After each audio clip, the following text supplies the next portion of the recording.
Let's take a look at how IP address space is allocated to Internet service providers. At the top of the hierarchy is an organization called the Internet Assigned Numbers Authority, or IANA.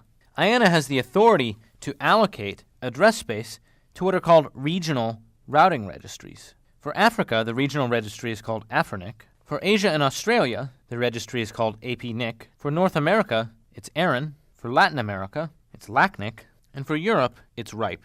ARIN, in turn, allocates address space to individual networks like Georgia Tech.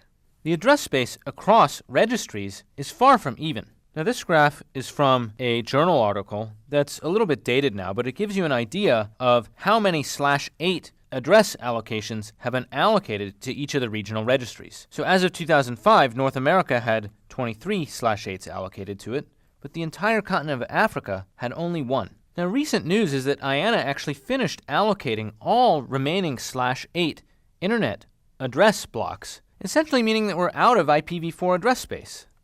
So when you hear that we're out of IPv4 addresses, it doesn't mean that you can no longer attach a new device to the Internet. There are various ways for coping with this pressure on address space. What that means is that IANA no longer has any more /8 blocks to give to these regional registries.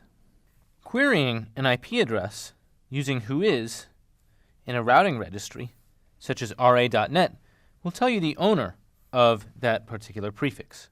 For example, if we run a whois query on an IP address at Georgia Tech, it will tell us that that IP address is from a /16 allocation, that Georgia Tech is the owner of the prefix, and it's associated with this autonomous system number. The routing registry entry also gives us some additional information, such as who to contact if we need to contact the owner of this address space.